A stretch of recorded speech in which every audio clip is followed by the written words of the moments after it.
Roger. Hello there. There's two or three things I just want to go back over some of the speakers here today.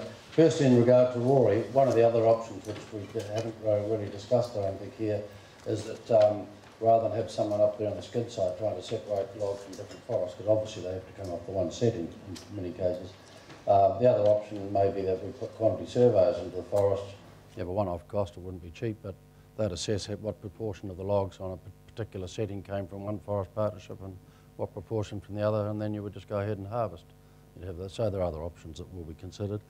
In regards to my FMA and steaming before, Justice Wild here, far more learned gentleman than I, who's in a few of our forests, said to me, if you'd actually gone to all the Lombard investors in the early days and said, oh look, you need all these FMA compliance things, they would have said, go to hell, we don't need it. Now Doug Graham and co are all very safe, and we know what happened there. And I dare say the David Ross investors might have said that a year before, so you know, we're not totally anti you. So, there's a chance. That log optimisation thing that Andy spoke about, I'm not sure if he's here, but I picked up a few bits and pieces in the past from the guys at Panpack and that, and he was showing us 12% or something, you know, gains out of doing the optimisation. I think I've heard figures up to 30%. In fact, one of his figures showed that it was way up that sort of level, so there are massive gains. And I remember going out to Panpack Forest not that long ago, and Damon was talking to us, and he was saying that I think you were saving $1.50 in freight on bringing in the 18-metre logs or something, weren't you, Doug? So there are savings all the way through, which is another reason why I keep pushing Doug and Co to put more weight behind the railway, because you imagine if we were harvesting logs up near, say, Gisborne, where there isn't much of a domestic market, if the export market is sick, it may be that it's really appropriate for us to bring our 18-metre logs down to optimise them down here to landing somewhere here, maybe at Panpack, maybe alongside them or something like that. But so I don't know whether it quite came out from Andy just how many other savings there are by bringing those 18-metre logs in. I mean, he pointed out that obviously optimising was a good idea. Okay, but I might not get to speak later on, it'll probably be Richard Bourne, but I think I just want to say again to Steve Bell and Richard Bourne, you've done one hell of a good job of getting some great speakers here. I really congratulate you guys on what you've done. I think everyone's been saying to me how good the conference has been, so well done to you fellas for putting together, and thank you very much to you speakers, who really appreciated it. Now, I don't know whether you ever tried to make a presentation with three sons sitting in the audience. In the past, I've never had any of them here in the past. I could say what I like, you know, and they say, oh, you haven't practiced, it's hopeless, and all this sort of stuff, so anyway. We'll see how we go. They'll be trying to catch my eye. So my topic that I'm discussing here is just these are ideas looking ahead. What are our options? And Pete Hill's just raised one of them. So here we go. We've waited 28 years. Andy Dick stole my slide there, you know, for this harvest, and we've only got one chance to get it right. And I think what's been good about this conference is quite a lot of discussions about, you know, making sure we have all the processes and procedures in place properly so that we get the best return from our forest. And well, we certainly learned a lot from Andy Dick about that. The objective of all our decision making here should be to maximise our return. That's what we've waited 28 years for. So I think you probably realise by now that everybody in the involved with the management of it, that's what they're thinking. This is the new 100-tonne loader that we're using. So anyway, getting back to the subject, what are our options? We've really got three basic options, we think. Selling the cutting rights to the forest, and I'm going to deal with these separately in a moment. Selling the land and forest at some time before harvest, and harvest the forest and market the logs as originally planned. So I'm going to look at these reasonably superficially and not in great detail because we have some years to go to make these decisions. So selling the cutting rights. The buyers are going to be probably large corporates or overseas buyers. We already heard Doug Ducker saying yesterday they're looking to buy. Be looking to buy stumpage. So they're not going to be private individuals or partnerships like ours. We would be left with the land afterwards. We need to be sure of security of payment because payment for these, when you sell cutting rights, can often be spread over the period of harvest rather than up front. And we've had a very unfortunate experience recently that fortunately we were a bit too canny about it and didn't lose any money dealing with one gentleman from Asia who turned out to be a total crook. And when prices are high in Asia, everyone is rushing around wanting to pay a fortune and talking big figures and things like that. And it's easy to get carried away, but it's very important for us that we make sure after 28 years we do get paid. What state is your land left in? We've heard enough about all these sort of health and safety issues going forward that we need to be sure of. Someone who comes to buys the cutting rights of your forest, they're mainly interested in their profit. They're going to do whatever they can get away with in terms of how they leave our forest and land. So they're looking to maximise their return, not ours. The other issue is, so Doug comes along, Doug is constantly telling us that Pan Pac is short of product, which is great, isn't it, for all of us? We knew that when we came here, of course, Doug, when we first started planting. But they're going to be using the logs for their own purposes. So if we were to sell cutting rights to, say to Pan Pac, to a forest, they're going to be looking through their eyes as to what they want for their wood flows, etc., etc. And sure, they're going to be looking to export some of the higher price grades that they don't need. But similarly, and if you look more the other way, if Mr. Asia came along and bought the cutting rights to our forest, he's probably going to want to export the lot. When in fact exporting all of our log grades probably wouldn't be the way to go. And you know, we're thinking of a long-term relationship with Pan Pac. Nevertheless, it's an option that needs to be considered.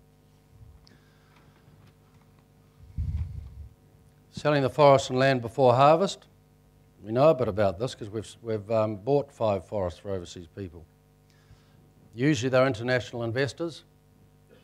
They're looking for wealth preservation for their family or fund, whether they be a team or something from overseas.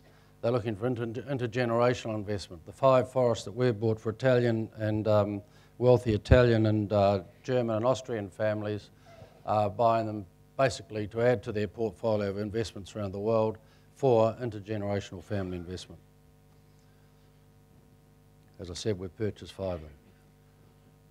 If you sell the forest and land before harvest, they are always going to sell at a discount. I'll give you an example here. 2013, we purchased a 450 hectare forest in the Wairarapa. Where am I up to?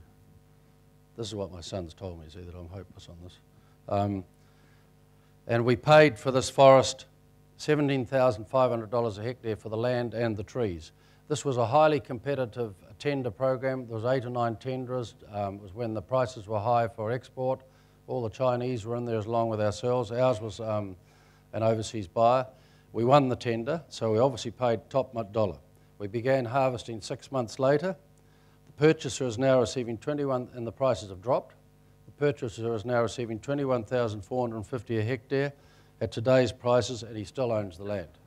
So there will be exceptions to this, but generally speaking, we need to be quite careful about rushing in and selling. We've only got one shot at it.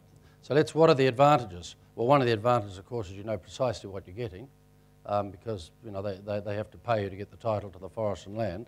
So that's good. Could be more tax implications getting all your income in 1 year. A disadvantage, we don't think it's the way to maximise return. The investment ends. There's no opportunity to look at long-term investment for your family and future generations. And let me just talk a little bit about that. There's a fellow who died by the name of Amon in Waverley, where I live, about 3 or 4 or 5 years ago. He was 92 or something when he died. Anyway, down the road from me, and he used to work for us. He worked for my father, indeed, and whatnot. And down the road from us, the local racing club had about 10 or 15 hectares of trees. And I was driving past these trees one day at Lou, and he said, "Oh, Roger," he said, "that's the 3rd crop of trees they're harvesting off that land there." And he said, "Guess what?" He said, "I planted the 1st crop when I was a kid." So I'm just trying to point out this intergenerational thing is quite major. That man, you know, at the age of 10 or 12 when he was a kid, had helped plant the trees.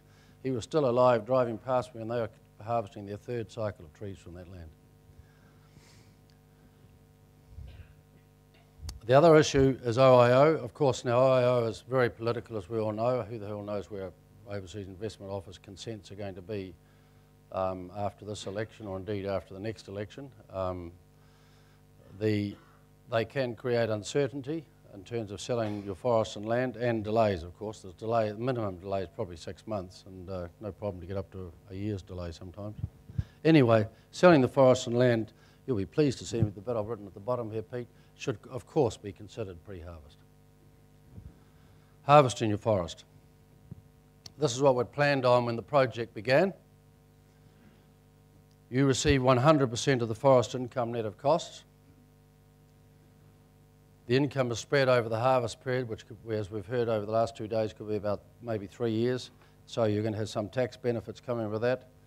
And you've got the flexibility to sell your logs at the highest price into the domestic or export market. Now, I won't be totally 100% of my facts here, but I think when they started harvesting that Chats forest down in the Wairarapa I referred to earlier, I think it was roughly 60% export and 40% domestic. Now I think it's roughly 60% domestic and 40% export. In other words, you have the flexibility to vary where you sell your logs according to the markets, domestic and overseas. The size of our operations is obviously going to bring economy of scale benefits, use of reputable harvest, trucking and roading contracts. At the moment we're fortunate, I think, in that I'm not heavily involved in this part of the business and the day-to-day stuff, but we're actually using the freight, the carriers are coming from PanPac, and I think it's one of PanPac's logging contractors who's doing our work, and of course these chaps are at the absolute forefront in terms of quality and efficiency, and those are the sort of people that we need to be using. When you harvest your own forest, you have the flexibility to change your timing and speed of harvest according to market prices. But let's just go through this a little bit, because the other guys have referred to it in the last couple of days, and I'm not sure if you all picked up on it. You pay to bring this gear into your forest, and it could be like, one of these experts will tell me, 15,000 or something, could it be? To bring this gear to your forest. So if the market suddenly collapses, you say, oh, bugger off, we're not going to harvest for a while. You're in for big cost, you've got mills who are unhappy, so you go to the mill and say, I'm sorry, we're not supplying you now. And when you come back to them 6 months later because things have picked up, they say, well, actually, we've now got our supply from somebody else. We don't need so much from you. So there does have to be consistency, and this is going to be quite a big thing, I can tell you, because I've been involved in forest harvests over in Wanganui, where the manager is saying to us, oh, we've got to keep supplying that mill, and we're saying, well, hold on, the price has plummeted, we don't like what we're getting. And it does become quite tricky, but we have to work our way through there. Sure, you reduce the cut, and one of the things you would do, you would knock the guy back in the amount he's producing per day, you might knock his hours back, you might knock back 1 day a week, but they have to stay alive and pay for their gear as well. So we need to realise that going forward, as Steve said, once we start, sure, we can vary the speed a little bit, but we're on the way. So we think that harvesting is going to be the best way to maximise our return. What are the options after harvest? This is what you're all thinking of. You've got the option of retaining the land and forest for another rotation, sell the land and young forest, or sell your securities and exit the investment. You have to have a young forest there because it was pointed out to you yesterday, but I just re-emphasise, in some cases it's a compliance issue, we have to replant. But if you don't replant that forest more or less on an annual basis as you harvest it, then obviously the weeds grow and the cost of replanting becomes much more expensive. So it's and you've got issues of erosion, environmental issues and that sort of thing. So part of your harvest is going to be replanting that forest. So there's 3 options, okay? The feedback we've got from partners, and we've been asking this question for the last year or so, no one wants to burden the next generation with ongoing share calls. I can see you all thinking you're dead right. We don't like that idea. But when we've sowed the seed in people's minds, like these Germans and Italians have done here, the idea of some benefits of some long-term investment for their family, maybe locking a little bit of future income up for the family that they don't necessarily go and put into their other ventures, has some appeal to everybody. So how can this be done? After harvest, you're going to own proven forestry land worth about 4,700 a hectare. That's an arbitrary figure, of course, but that's type of level. I think Tungoyo, I think we might have paid somewhere between 300 and 700 a hectare there, so times have changed. All those Ruakaturi forests, I think they're about 1,300, so it's gone up. We missed out on a forest block the other day to those big bullies over there, PanPac.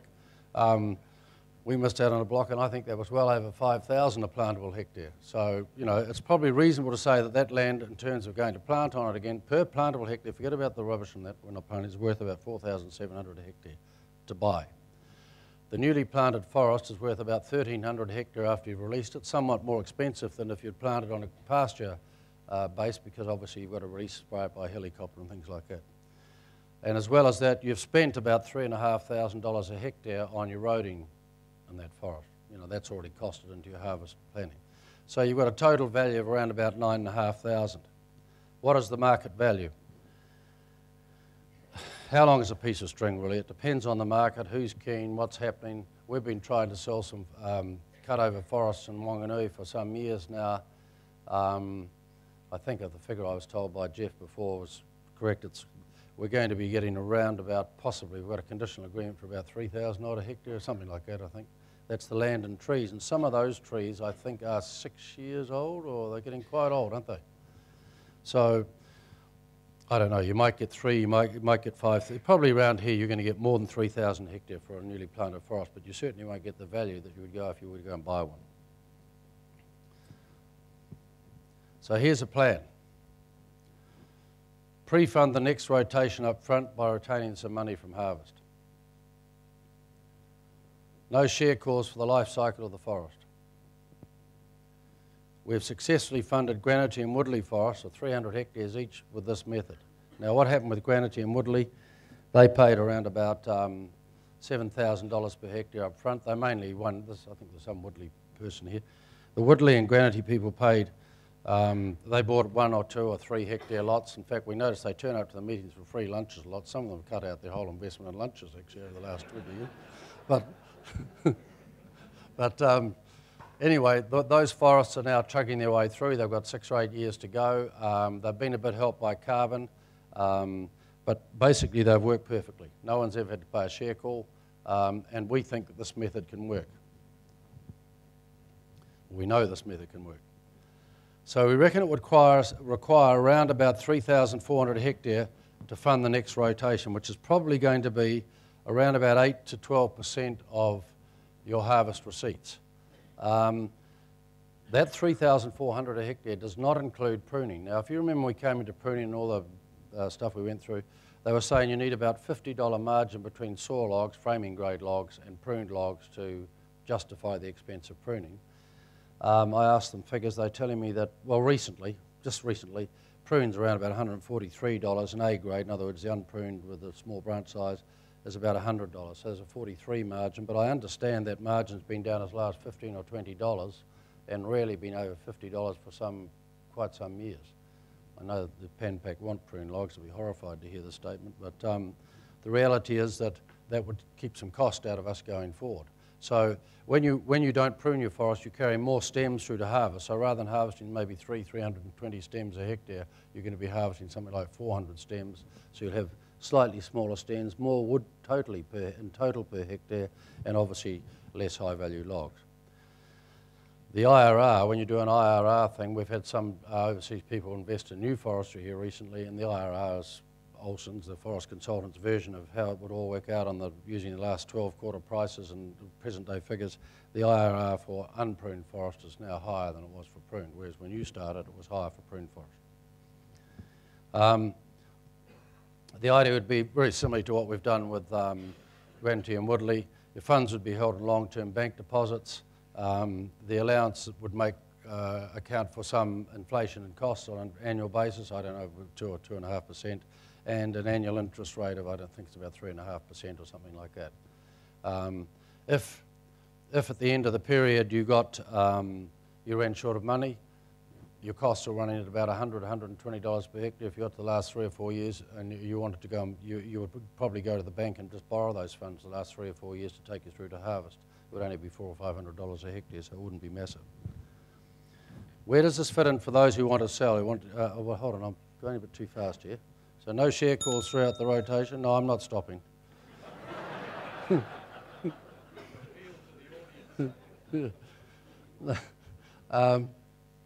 It's the most profitable way to make use of the infrastructure we're left after harvest. We're leaving a hell of a good quality infrastructure behind, you know, we've harvested our trees. Beautiful roads, you know, well-planted forest. Everything's been done right in good land. It provides a long-term asset for beneficiaries without any financial burden to them. And it's income in perpetuity. So you've got to get this income in perpetuity thing in your mind. It's like we farmers, you know, we don't ever earn much, but at least our land is just slowly chugging away, building up. That's true, Margaret, don't say anything. Some years we lose money when we're farming. So the advantages, long-term projections for world wood demand still look positive. Wink Sutton's going to be proved correct one sooner or later, surely. been saying it for quite a few years. Now, what if you want to sell? So there's some of you saying, I want to sell, don't have any kids or whatever, I'm sick of forestry or whatever, I want to go back into finance companies. So, if you're wishing to sell, you now have a share parcel that is more attractive to purchasers because firstly, by the way, some of you are sort of thinking of selling now, even the person you all know well is selling now. The trouble with selling now, one, you're going to sell at a hell of a discount, but secondly, the package size is getting quite big. And let's be truthful, one of the things we were criticised for when we were started is, it's not fully liquid, etc., etc., but you know, Wal runs a pretty good secondary market, and mostly he's able to sell shares. But if you come along to Wal now and say, I've got 10 hectares, and you know, I want 30 grand a hectare, or whatever it is, 300,000, it's a bit difficult to sell. Whereas if you go through the harvest thing, one, you maximise your income. Instead of getting 30,000 or whatever you wanted to try and get, you're probably going to get 35 or 40. And then when you come to sell, your package you're selling is probably going to be 5,000 or 6,000 a hectare. It's much more viable for other people to buy. So that is a no-brainer in my mind, even if you definitely want to get out. There I've just repeated myself, so there I've said it in front of me. If the entire partnership vote to sell, then this method provides security until a sale is made. No need for an urgent sale. Now, this is a classic case over in Wanganui, where I was telling you about the forest we've sold. It's taken us 2 or 3 years to try and sell it because it all depends on admittedly that location is not as desirable as here. But it all depends on the market, who's keen, who's rushing in. I mean, you could suddenly find that OG, the parent company of Panpack, are out here rushing around trying to buy forest, and if they're prepared to pay the money, well, that may be the market. But the point is, by leaving some money in there, it gives us time. We're not forced into a rapid sale. So it means you don't have to have any more share calls, the money sits there, and if the whole partnership decides to sell, then you can have an organised sale over a period of time. But personally, I should probably get a couple of these German or Austrian guys to come and speak to you. They would talk to you into it straight away about this idea of income in perpetuity. It's not a bad idea, actually, for a family. So in summary, post-harvest, you own debt-free land and quality young forests of roading and harvest infrastructure in place. By retaining a small percentage of your harvest receipts, you can fund the forest for the next rotation, creating income in perpetuity for future generations. So there's a new idea for a few of you. Hopefully I've changed 1 or 2 of you said I want to get the hell out of here quickly into thinking about it a bit more. Anyway, those decisions don't have to be made straight away, so that's the end. I think that's where I grind to a halt finally. My sons will tell me later how I went. Thank you, Roger. Thank you.